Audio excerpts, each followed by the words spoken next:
All right Homi, स्वागत है सभी लोगों का the beginning after the end मानवा में। पिछले पार्ट में अपन लोगों ने देखा आर्ट ने 4 कॉन्जूरर्स की डिमांड की है जिनके साथ आर्ट ट्रेनिंग शुरू करने वाला है। इस वाले वीडियो की बिल्कुल ही स्टार्टिंग में अपन एमिली को देखते हैं जो कि इन सभी लोगों से कुछ कह रही होती है। आर्थर की ट्रेनिंग शुरू करने से पहले कुछ जरूरी काम करने हैं, ऐसा कहते हुए एमिली आर्थर को एक सूट पहना देती है। एमिली आगे कहती है मिस एलेनिस भी एक काम करने वाली है। एलेनिस आर्ट के हाथ को पकड़ते हुए कहती है जनरल आर्थर अपनी जगह पर खड़े रहिएगा। ऐसा कहते हुए एलेनिस आर्ट के अंदर कुछ स्कैन कर लेती है। आर्ट कहता है क्या स्कैन किया। इतने में पीछे की साइड पर एमिली एक प्लेटफॉर्म को लात मारकर फोड़ देती है जिसे कि ब्यूंड ने बनाया था। दोस्तों ये बंदा ब्यूंड हर जगह पर प्लेटफॉर्म बनाकर बैठ जाता है। हो सकता है ऐसा करने से इसे ऐसा लगता हो कि इसकी हाइट बाकी लोगों जितनी है। एमिली कहती है मैं श्योर हूँ कि आप सभी ने ये इक्विपमेंट्स तो देख ही लिए हैं। ये सभी स्पेशली आर्थर की ट्रेनिंग कराने के लिए बनाए गए हैं। जैसा कि आप सभी जानते हैं आर्थर लगभग सभी एलिमेंट्स को यूज कर सकता है। इसी कारण से आर्थर एक जगह पर अटक चुका है, बिल्कुल भी प्रोग्रेस नहीं कर पा रहा है, सभी लांसेस से बहुत पीछे रह गया है।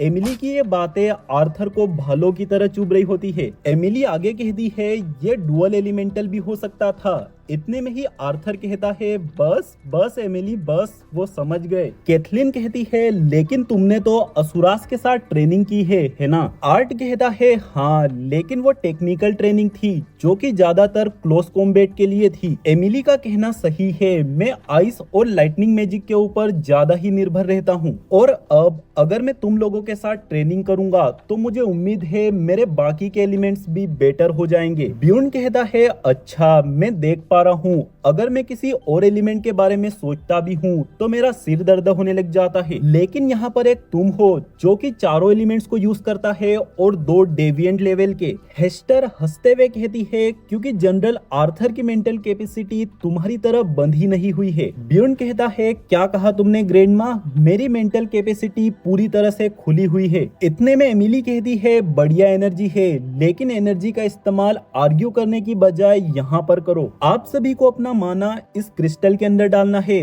ताकि इसे पावर मिले और ये शुरू हो सके। इतने में ही केमस तुरंत अपने माना को इस डिवाइस में डाल देता है और कहता है इस तरह से है ना। ऐसा करते ही इस डिवाइस के अंदर से तेज एनर्जी रिलीज होने लग जाती है। एमिली कहती है ये शुरू होने लग गया है। हेस्टर कहती है अब मेरी बारी, और हेस्टर भी अपने माना को इस डिवाइस में डाल देती है। यह देखकर आर्ट अपने मन में कहता है इतनी बड़ी फायर, इसके बावजूद भी मैंने थोड़ी सी भी हीट लीक होते नहीं फील करी। ये अपने एलिमेंट को बहुत ही शानदार तरीके से कंट्रोल कर सकती है। इतने में ही ब्यून कहता है अब मेरी बारी, और ब्यून भी अपने माना को रिलीज कर देता है। एमिली अपने आप को संभालते हुए कहती है एल्डर्स मैं आपके उत्साह को समझ पा रही हूँ, लेकिन ये कोई कंपटीशन नहीं है। ब्यून चिल्लाकर कहता है असली मर्द के लिए हर चीज कंपटीशन होती है, और अपने माना को बहुत जोर से रिलीज करता है। इसके बाद कैथलीन का नंबर आता है। एमिली कहती है प्रिंसेस मेरे ख्याल से अब थोड़े माना से ही काम हो जाएगा। जैसे ही कैथलीन आगे बढ़ती है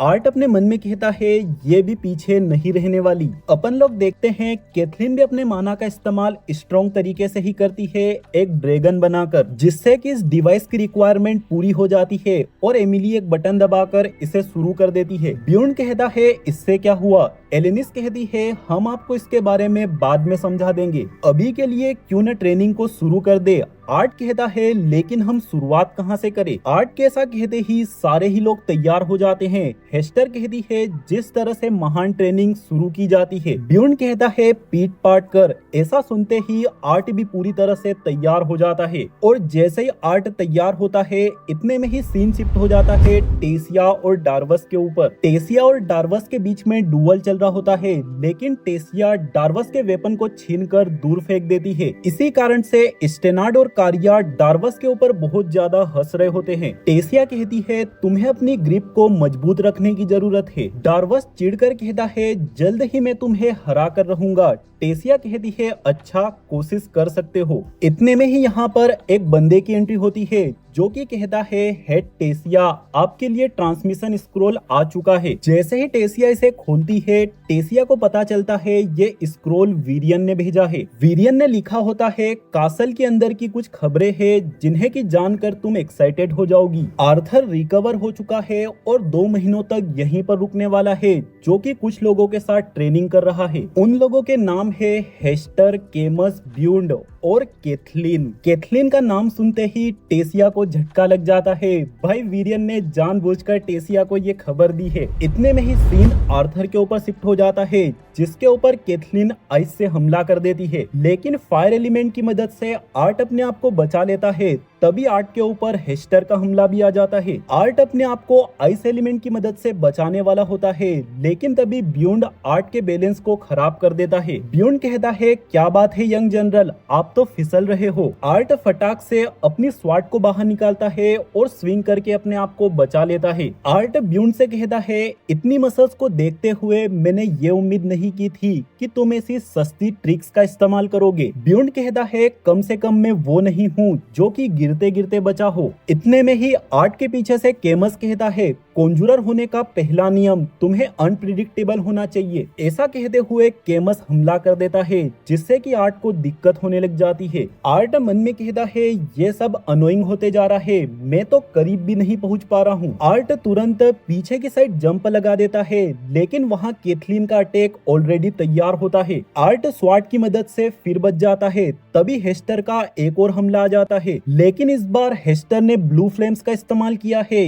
ये सब देखते हुए एमिली कहती है मैंने आर्थर को इतना स्ट्रगल करते हुए कभी नहीं देखा है। एलेनिस कहती है और आप बहुत ही ज्यादा एंजॉय कर रही हैं। एमिली कहती है मिस एलेनिस, अगर मैं सच सच कहूँ तो मैं चाहती हूँ आर्थर को और भी ज्यादा मुश्किल आए। आपको तो पता ही है साइंस पर्पस के लिए भाई साइंस का नाम इस्तेमाल किया जा रहा है। ये बंदी पक्के से अपना किसी जन्म का बदला निकाल रही है। आर्ट मन में कहता है इनके पास बैटल एक्सपीरियंस होना ऑब्वियस बात है, लेकिन इनके अटैक्स में कोऑर्डिनेशन फील हो रहा है। इतने में ही केमस और ब्यूंड आर्ट को नीचे गिराकर एक पिरामिड के अंदर कैद कर लेते हैं। ब्यूंड बहुत तेज हंसते हुए कहता है पकड़े गए। केमस कहता है क्या यही है वो अद्भुत लड़का जिसे ट्रेन कराने के लिए हम सभी को इकट्ठा किया गया है। आर्ट पिरामिड के अंदर आग जलाकर उजाला कर लेता है और अपने मन में कहता है ये बनावट काफी ज्यादा इम्प्रेसिव और मजबूत है।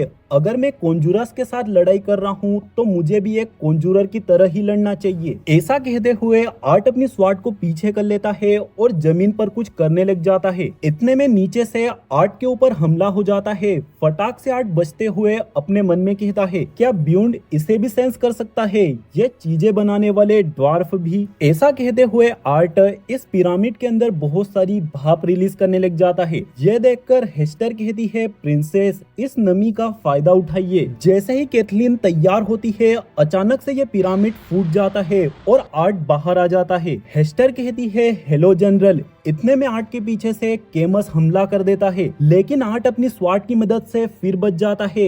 एमिली को ये स्वाट छीन लेनी चाहिए थी। फोर्स के कारण से आर्ट पीछे जाने लग जाता है और पीछे हेस्टर ऑलरेडी तैयार खड़ी होती है, जो कि आर्ट के ऊपर एक पावरफुल हमला कर देती है और ये देखकर केथलीन घबरा जाती है। लेकिन जैसे ही आग शांत होती है अपना लोंडा सेफली बाहर निकल आता है। ब्यूंड केथलीन को थपथपाते हुए कहता है देखो प्रिंसेस घबराने जैसी कोई बात नहीं है। हेस्टर कहती है जनरल आर्थर आपने इम्प्रेसिव काम किया, लेकिन लगता है आप हमें कुछ ज्यादा ही हल्के में ले रहे थे। अगर आप सिर्फ इतना ही कर सकते हैं तो हमें 2 महीनों से कहीं ज्यादा टाइम लगेगा आपको ट्रेन करने के लिए। ब्यूंड कहता है हाँ मैं एग्री करता हूँ। केमस उबासी लेते हुए कहता है अगर कोई भी होल्ड बैक करता है तो ऐसे में मोटिवेटेड रह पाना मुश्किल होता है। आर्ट कहता है माफ करना, अक्सर मैं अपने अपोनेंट की ताकत चेक करने के लिए उनकी बराबरी करने की कोशिश करता हूँ, ये बुरी आदत है ना। ऐसा कहते हुए भाई साहब ये बंदा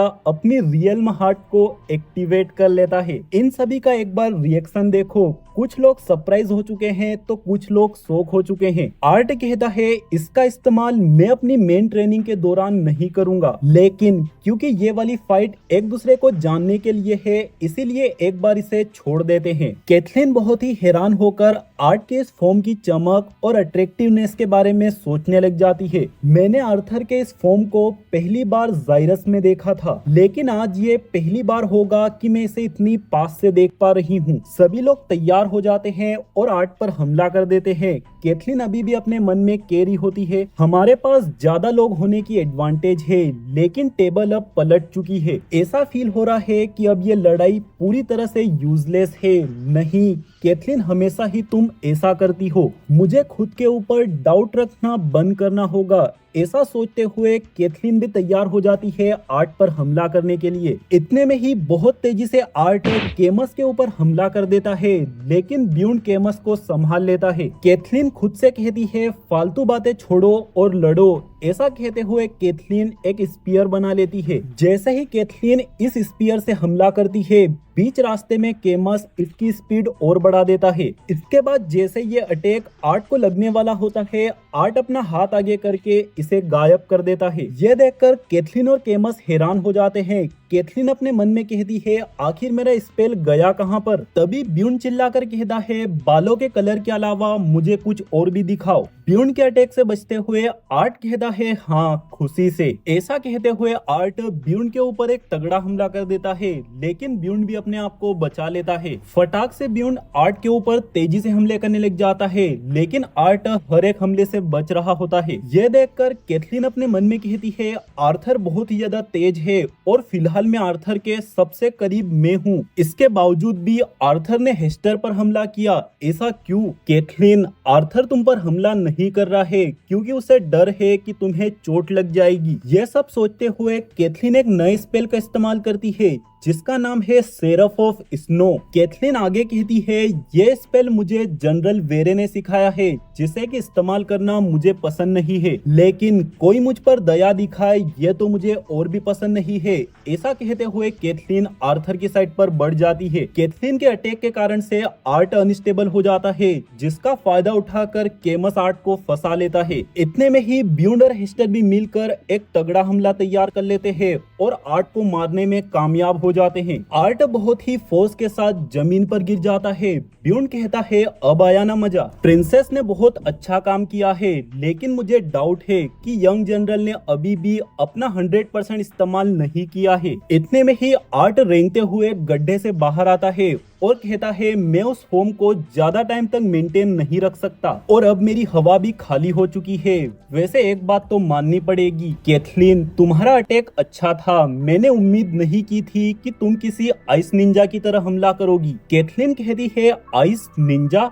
आर्ट कहता है, कुछ नहीं, छोड़ो छाड़ो, सिर्फ इतनी सी बात है, मुझे तुम्हें अंडर एस्टिमेट नहीं करना चाहिए था। ऐसा सुनकर कैथलीन को अच्छा लगता है। इसके बाद एमिली आगे आकर कहती है, सभी लोग इकट्ठा हो जाइए, हमें कुछ डिस्कस करना है। ये क्लियर बात है कि हम सभी और आर्थर की सबसे बड़ी चिंता है सेफ्टी। ब्यूंड कहता है, अच्छा, जैसे कि इन्हें कोई चिंता करने की जरूरत है कि हम मर मुरा ना जाए। एमिली कहती है, ये बात ज्यादा देर तक चिंता नहीं देने वाली, क्योंकि हम लोग एक डिवाइस पर काम कर रहे हैं, जिसकी मदद से अगर किसी को जानलेवा हमला लगने वाला हो तो उसका डिफेंस एक्टिवेट हो जाएगा। ब्यूंड कहता है, ऐसा कोई आर्टिफैक्ट तो अपने सभी सोल्जर्स के बहुत काम आ सकता है। एमिली कहती है, ऐसा हो सकता है, लेकिन वो आर्टिफैक्ट बहुत ही रेयर फोनिक्स वाइम के स्केल से बनता है। ग्लाइडर ने हमें कुछ गिफ्ट में दिए हैं, लेकिन फिर भी। इतने में एलेनिस कहती है, अगर एस्ट्रोनॉमिकली देखा जाए तो इन्हें बनाना काफी महंगा है। इसके अलावा ट्रेनिंग के दौरान अपोनेंट लड़ना ही बंद कर देंगे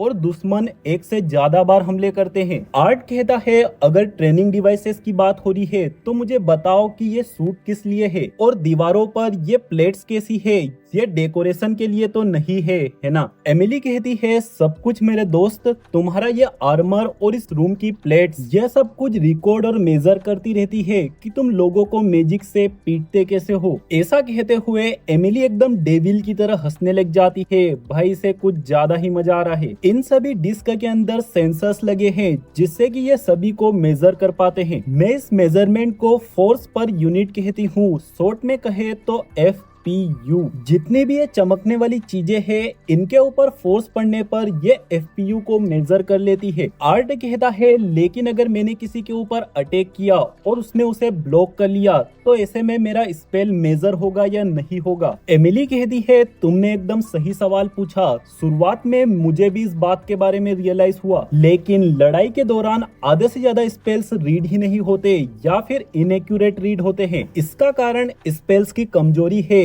इसी कारण से मैंने पूरे के पूरे रूम और फ्लोर को ही डिस्क से कवर कर दिया है। हर एक डिस्क पास वाले माना सिग्नल को सेंड करती रहती है, जिससे कि स्पेल्स के फोर्स को रीड किया जा सकता है। आर्थर कहता है ठीक है, तो बेसिकली तुमने पूरे के पूरे रूम को डिस्क से कवर कर दिया है ताकि माना को मेजर किया जा सके। एमिली चिढ़ते हुए कहती है अगर तुम पूरे 6 महीनों की मेहनत को एक लाइन में कहना चाहते हो तो ऐसे में तुम सही हो। आर्ट कहता है मेरी बात पर विश्वास करो, मैं इससे इम्प्रेस हो चुका हूँ। तुमने ऐसी टेक्नोलॉजी क्रिएट की है जिससे कि तुम मेजेस की मदद कर सकती हो तेजी से डेवलप होने में। लेकिन ये सब बातें तो ठीक है, फिर मेरे इस आर्मर का क्या रोल है? एमिली कहती है ये सूट किसी के भी माना को इंडिविजुअल लेवल पे मॉनिटर करता है और इस रूम में लगी हुई सभी डिस्क इसी का ही अपग्रेडेड वर्जन है जो कि ज्यादा लोगों के ऊपर काम करता है। जितनी ज्यादा इंफॉर्मेशन कलेक्ट कर पाना पॉसिबल है हमें उतनी चाहिए, और ये आर्मर मिस एलेनिस की एबिलिटी के साथ अच्छे से काम कर रहा है। एलेनिस कहती है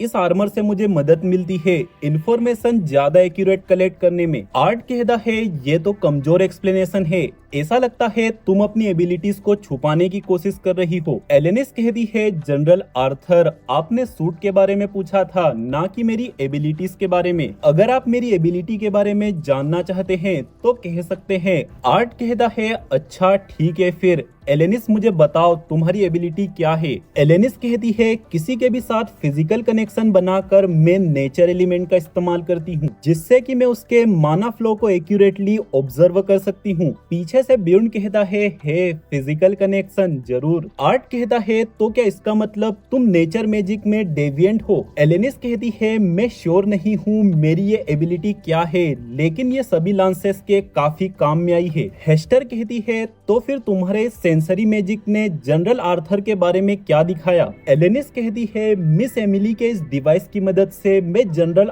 आर्थर के माना फ्लो रेट को मेजर कर सकती हूँ। रीडिंग के हिसाब से जनरल आर्थर को 0.46 सेकेंड लगते हैं अपनी बॉडी को ऑगमेंट करने के लिए। स्पेल के दौरान जब भी जनरल विंड एलिमेंट का इस्तेमाल करते हैं 40% टाइम बढ़ जाता है, और अर्थ एलिमेंट के लिए ये टाइम 55% बढ़ जाता है। ये कंपैरिजन जनरल के आइस और लाइटनिंग एलिमेंट के साथ किया जा रहा है। इसके अलावा जनरल ने फायर और वाटर एलिमेंट का इस्तेमाल नहीं किया, इसी कारण से उनकी रीडिंग्स नहीं है। इतने में ब्यून कहता है मैंने ये कभी नहीं सोचा था कि मैं ऐसा कोई फालतू टूल देखूंगा। हेस्टर कहती है बकवास बंद, ये डिवाइस तुम्हारी स्पीड को भी मेजर कर सकता है कि तुम अपनी छोटी टांगों से कितना तेज दौड़ सकते हो। ब्यून चिढ़कर कहता है बुढ़िया चुड़ैल, मुझे दौड़ने की क्या जरूरत है जब मैं अर्थ को ही मूव कर सकता हूँ। इन दोनों को देखकर आर्ट अपने मन में कहता है क्या ये लोग दोस्त हैं? फाइट के दौरान इन सभी बड़े लोगों ने बहुत ही अच्छे लेवल का कोऑर्डिनेशन दिखाया है। तभी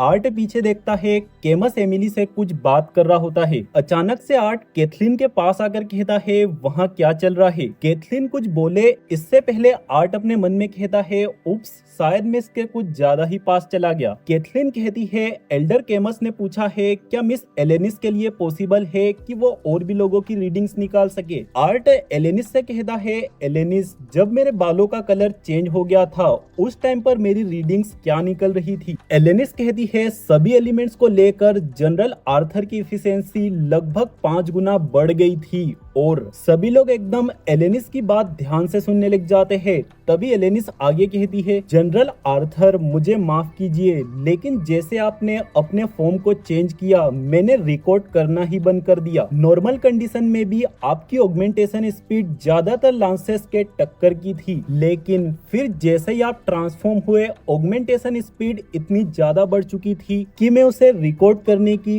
कोशिश तक नहीं कर पाई। ऐसा सुनकर आर्ट भी हैरान हो जाता है, लेकिन मैं बिल्कुल हैरान नहीं हूँ। इस बंदे ने नाक कटा के के रख दी है। फिलहाल में आर्थर को कुछ ज्यादा ही वीक दिखाया जा रहा है। जल्दी से इस बंदे का पावर अप करो और इसे ताकतवर बनाओ। वैसे दोस्तों अभी तो सिर्फ अपन लोगों ने लगभग 30% स्टोरी को ही कवर किया है। अभी एकदम पहाड़ जितनी मेन स्टोरी बची हुई है, लेकिन अपन लेटेस्ट चैप्टर के एकदम ही करीब आ चुके हैं। गिनती के 3-4 चैप्टर्स ही और बचे हैं और जैसे ये खत्म हो जाएंगे अपन को हफ्ता भर वेट करना पड़ेगा। और ये वाली मानवा पहले से ही बदनाम है लंबे लंबे ब्रेक्स के कारण। अगर बीच में कोई ब्रेक आया तो अपनी तो वाट ही लग जाएगी। खैर दोस्तों जैसे ही अपन लोग लेटेस्ट चैप्टर पर पहुंचेंगे मैं तुम सभी को बता दूंगा और फिर उसके बाद से एक लंबी वीडियो बनाकर मैं किसी दूसरी मानवा को शुरू कर दूंगा, ताकि अपन लोगों की हिम्मत बनी रहे कि अगर इसके चैप्टर्स नहीं आ रहे हैं तो अपन उनके वीडियोस तो देख ही सकते हैं। देखते हैं,